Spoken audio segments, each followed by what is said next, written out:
Alhamdulillah, wassalatu wassalamu ala rasulillah, amma ba'd. ¿Cómo están todos ustedes? Continuando con la historia del profeta Muhammad sallallahu alayhi wasallam, les digo, como una vez se los comenté, que la historia del profeta Muhammad sallallahu alayhi wasallam es mucho más interesante de lo que yo pueda transmitirles a ustedes. Aunque yo trato de transmitirles su historia, su noble biografía de la mejor manera posible. Y le pido una vez más a Allah subhanahu wa ta'ala que me asista, que me permita contar entre los veraces, entre los sinceros, entre los creyentes, entre los agradecidos, y a ustedes también. Amén, amén. Y también espero poder transmitirles todo el sacrificio y el esfuerzo que el último profeta que Allah mandó para toda la humanidad, la paz sea con él, todo ese esfuerzo y sacrificio que hizo para transmitir la palabra de Allah, para transmitir el mensaje, para cumplir fielmente, verazmente con su misión, con su noble misión, que consistía en invitar a los demás, invitar a toda la humanidad a creer en Allah y también a creer que Él mismo era el último mensajero de Allah, enviado, repito, a toda la humanidad. Y como lo dije en otras ocasiones, con un mensaje, con unas enseñanzas de gran sabiduría que son válidas y aplicables para todos los tiempos. Alhamdulillah. Subhanallah, los seres humanos estamos muy necesitados de la guía de Allah, de que nos proteja, de su bendición. Estamos muy pero muy necesitados también de la revelación de la palabra de Allah y de la tradición profética, de la tradición del profeta Muhammad sallallahu alayhi wa sallam. Hay muchas pruebas en su historia, en su noble vida, de cómo el profeta se sacrificó y cómo se esforzó, él junto a sus compañeros, a estas personas que fueron los mejores alumnos del profeta Muhammad, que Allah se complazca con todos ellos, y sufrieron mucho porque han sido víctimas de la opresión, de la injusticia, como les dije, porque los líderes de Quraysh lideraron una gran oposición. Y no se olviden que Quraysh era la tribu más importante de toda la Meca y la península arábiga y tenía sus aliados. Por eso quien estudia objetivamente la vida del profeta sallallahu alaihi wasallam, repito, como dije en una ocasión, de las fuentes verídicas, va a encontrar que fue un verdadero profeta. Uno de los motivos son sus grandes logros que alcanzó. Si no fuera por la ayuda de Allah y la revelación y todo lo que Allah le iba revelando e indicando, cómo hubiera obtenido los logros que obtuvo, con tantas adversidades y con tanta escasez de los medios. Subhanallah. Y transcurridos los 3 primeros años desde el comienzo de la revelación coránica, cuando ya el profeta sallallahu alaihi wasallam, siguiendo y obedeciendo la orden de Allah de transmitir el mensaje abiertamente, públicamente, acá los líderes de Quraysh empiezan con una gran oposición, una brutal oposición al profeta y a sus seguidores. Miren, como les dije en una ocasión, algunos de los compañeros del profeta fueron brutalmente asesinados, otros torturados, otros encarcelados. Subhanallah. Y también al profeta Muhammad sallallahu alaihi wasallam lo habían tratado de loco, de hechicero. Es que Quraysh estaba muy en esa época arraigada a las costumbres y a la creencia que heredaron de sus antepasados idólatras. Pero ellos eran muy celosos, estaban muy afianzados, muy arraigados a todas esas costumbres erróneas, por supuesto, porque hacían cosas que la verdad que no eran dignas de un ser humano. hay cosas la verdad que son tan fuertes que ni las quiero comentar. Y los líderes de Quraysh se reunían a ver qué podían hacer y emplearon muchos métodos para entorpecer o para anular el mensaje y la misión del profeta sallallahu alaihi wasallam. Le ofrecieron riquezas, el profeta sallallahu alaihi wasallam las rechazó. Todo lo que le ofrecían de bienes o de asuntos materiales mundanales, el profeta los rechazaba sallallahu alaihi wasallam. Se le ofrecían a cambio de que abandone el hecho de decir de que era un mensajero de Allah subhanahu wa ta'ala, un mensajero de Dios. Le pedían milagros, y bueno, el Corán en sí, el Corán es el milagro más importante, y ellos que entendían, subhanallah, ellos que eran en aquella época los más conocedores del idioma árabe, que lo hablaban a la perfección, ellos se maravillaban cuando escuchaban las palabras de Allah que están en el Corán, porque al conocer el idioma árabe esto lo superaba, y ellos mismos se daban cuenta que no era poesía, que no eran palabras de un hechicero, que no eran palabras de un brujo, de un mago, subhanallah. Pero también había una rivalidad entre las tribus, porque el profeta sallallahu alaihi wasallam pertenecía a Banu Hashim, una subtribu de Quraysh. Quraysh estaba formada por distintos clanes, distintos tribus. Banu Hashim era la del profeta Muhammad sallallahu alaihi wasallam. Banu Taim, Banu Makhzum, Banu Umayya. Y cada clan tenía su, digamos, especialidad y su función. La verdad que estaban muy organizados en la Meca, en aquella, hasta un parlamento tenían, donde se reunían y los representantes de cada tribu decidían temas relevantes, temas importantes.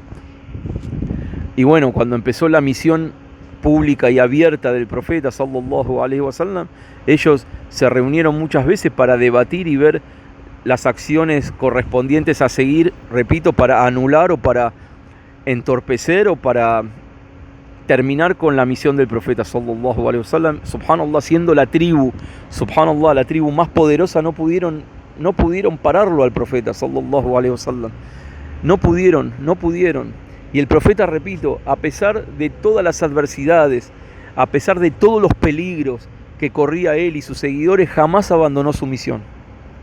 Ni en los momentos más difíciles y peligrosos de su misión, de su vida, repito, ya sea de él o de sus compañeros sallallahu alaihi wasallam, y que Allah se complazca también de todos los compañeros del profeta, que fueron, repito, dichos por el profeta, fue la mejor generación, fue la mejor gente de su umma, de su nación, de la nación del profeta, de sus seguidores.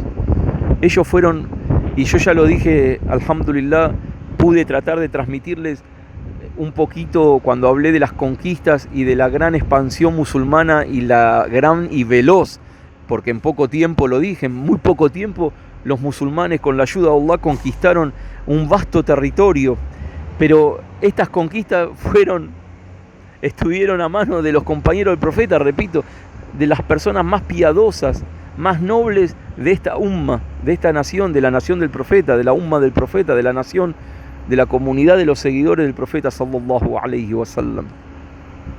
Volviendo al relato, ustedes saben que el periodo de la misión del profeta en la Meca fue de 13 años.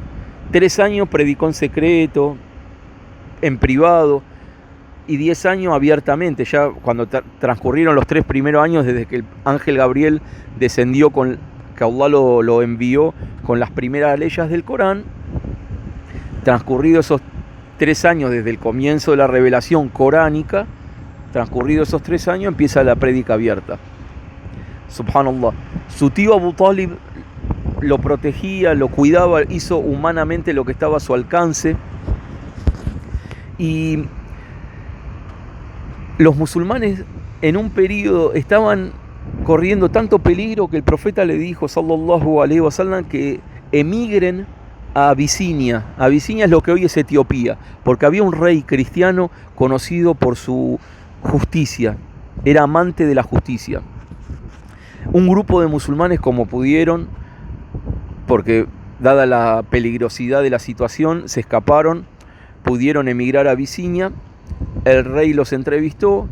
Los musulmanes, el grupo ese de musulmanes, eligieron a Ja'far ibn Abi Talib, que era primo hermano del profeta, para que hablen nombres de ellos. Y Ja'far, radiyallahu anhu, le explicó al rey que eran víctimas de la opresión, de la injusticia, eran perseguidos en la Meca por creer en Allah y abandonar la idolatría y las costumbres paganas relacionadas con la idolatría y esas costumbres que tenía Quraysh y el resto de los árabes en el resto de la península arábiga. Y subhanallah, resumiendo, este rey se emocionó muchísimo cuando en parte del relato de Ja'far le contó lo que Allah había revelado sobre la sura, sobre María, en la sura Tu Maryam, en el capítulo de María, porque la pasea con ella, la mujer más distinguida de toda la creación de Allah, la mujer más próxima a Allah, María, la pasea con ella.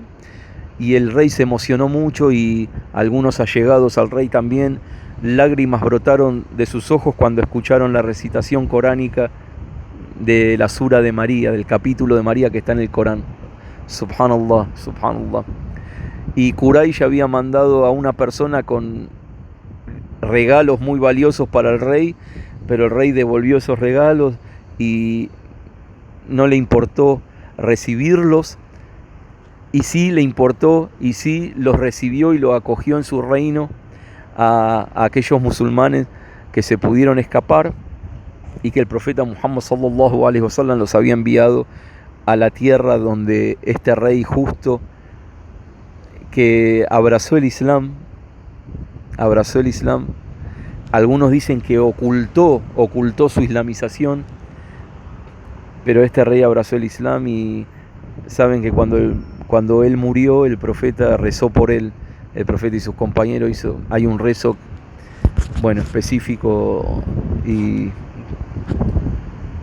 pidió por él. Bueno, y en este contexto de violencia hacia el profeta, hacia los musulmanes, porque el profeta una vez estaba prosternado cerca de la Kaaba y habían sacrificado un camello y todo el intestino, toda la parte de adentro del camello se la tiraron en su espalda o en su cuello mientras estaba prosternado en el suyud. Su hija Fátima salió y se lo limpió, subhanallah. Y como les digo, el profeta era tachado de loco, de poseído por un demonio, de mago, de hechicero, y el profeta igual seguía predicando. Y también predicaba.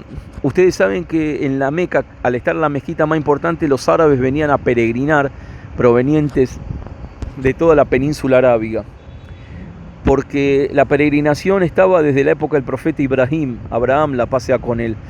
Algunos pocos ritos estaban bien y el resto de los ritos, de los actos de adoración, de los ritos de la peregrinación ya se habían mezclado y corrompido con los actos de la época del Jahilía, de la ignorancia, del paganismo. O sea, estaban relacionados algunos de los ritos con la idolatría. Entonces los árabes venían y el profeta de noche se reunía con las tribus árabes que venían a peregrinar a la visita de la casa de Allah, la visita de la mezquita más importante, y los invitaba al Islam. Y la verdad que en este periodo nadie aceptaba el Islam y el profeta los invitaba al Islam. Luego también en este periodo, en este contexto de tanta peligrosidad, de tanta peligrosidad, hay dos islamizaciones, dos personas que abrazan el Islam y el profeta y sus compañeros se ponen muy felices, muy contentos. Es la islamización primero de Hamza ibn Abdul Muttalib.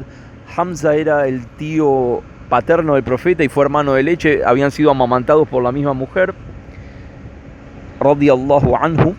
Y también luego de la islamización de Hamza se abrazó el Islam Omar ibn al-Khattab, radiyallahu anhu.